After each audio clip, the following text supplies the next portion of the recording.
నానా సీత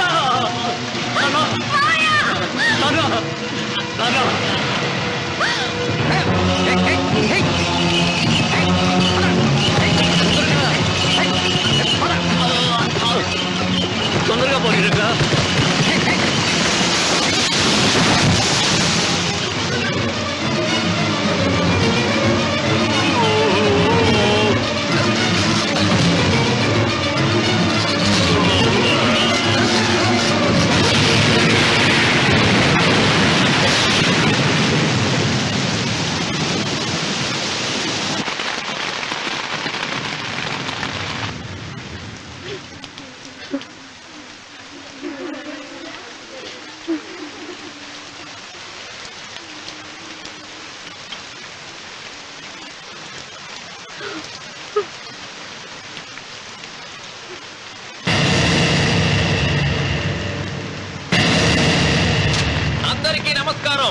ఇది మా పెదనాన్న సంతకం పెట్టిన దస్తావేజు.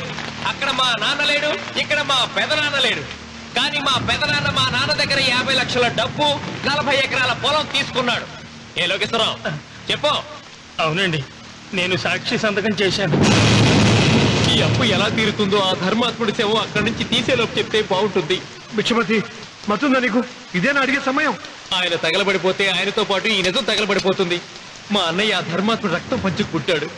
ఏమయ్యా లోకేశ్వరరావు, మా అన్నయ్యకి మిగిలిన ఆస్తి ఏమిటి? ఈ ఇల్లు తప్ప ఏమీ మిగలలేదండి.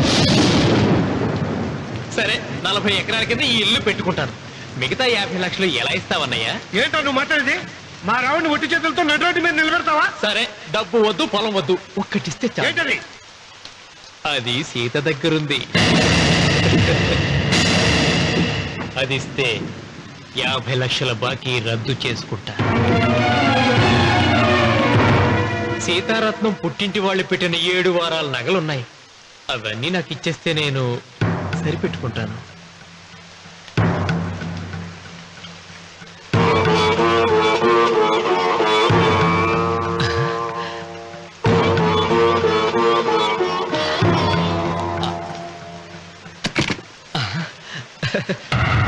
అదేమిటి, నీ మెళ్ళ ఉన్న మంగళసూత్రం బంగారం కదా, అది కూడా తీసిపెట్టు.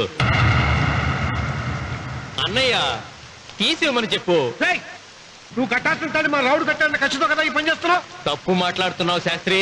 నాకు ఆ తాళి అక్కర్లేదు, ఆ 50 లక్షలు కట్టమను. మీకందరికీ చేతులెత్తి మొక్కుతున్నారు.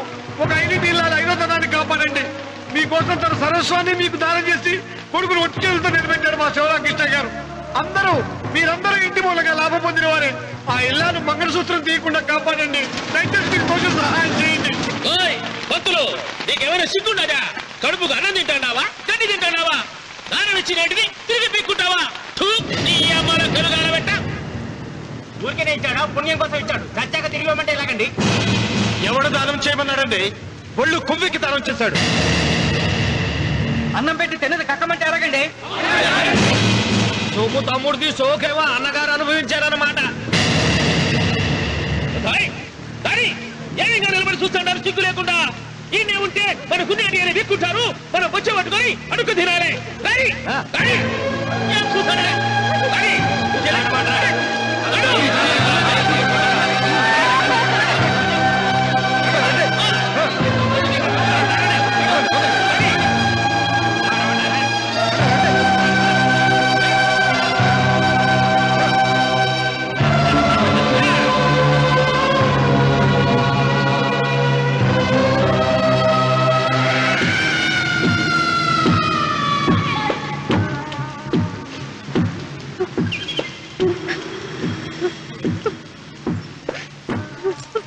అమ్మ సీత, భిక్షపతి, మా వియ్యంకుడు బాకీ ఉన్న 50 లక్షల డబ్బు 40 ఎకరాల పొలం నీకు నేనిస్తాను, సరేనా? సరే.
దేవుడా?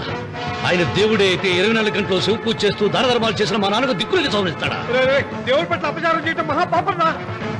దేవుడిని ఎన్నాడు మనం చేసుకునే ఆత్మద్రోహం. అసలు దేవుడే లేడు. దిష్టి బొమ్మలాగా నా ఇంటి ముందు ఆ శివలింగం ఉండటానికి వీల్లేదు.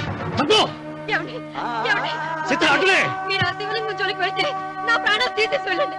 నా భర్త దేవుడికి అపకారం చేయడం ఈ కళ్ళతో చూసే కంటే మీ కళ్ళ ముందే చచ్చిపోతాను. నన్ను చంపేసేయండి. నీకు ఇంటి ముందు శివలింగం దేవుడా, నాకు మాత్రం నల్లరాయి. ఈ రోజు నుంచి నేను ఈ వీధి గుమ్మం నుంచి నడవను. ఆ నల్లరాయిని కన్నెత్తి చూడను. ఆ పెరటి గుమ్మమే నాకు వీధి గుమ్మం. ఇది అంగీకరిస్తుంది. నువ్వు నమ్ముతున్న దిష్టి బొమ్మ కోసం కాదా, ఏ కోసం? లక్ష్మి వచ్చింది.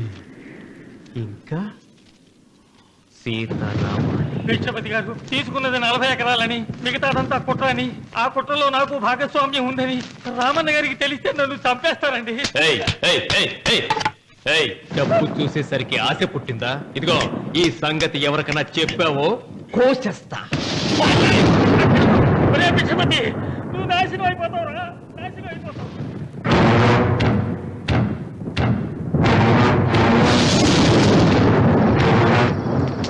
ఇంత రాత్రి పూట ఎక్కడికి వెళ్తావా నాయనా?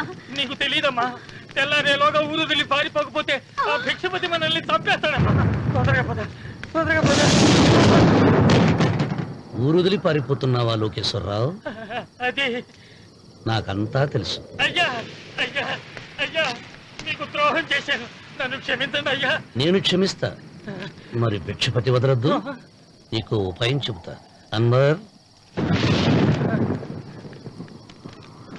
నీ ప్రాణాలకు భిక్షపతి మూలంగా ప్రమాదం ఉందని నీ చేతులతో నువ్వే రాసు. నేను కాపాడతాను.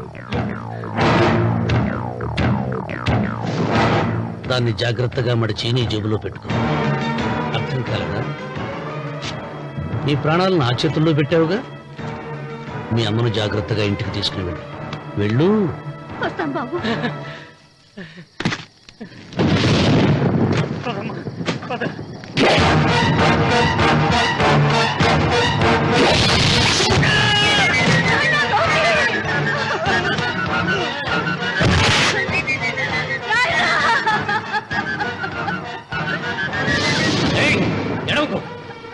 ఎడవకో.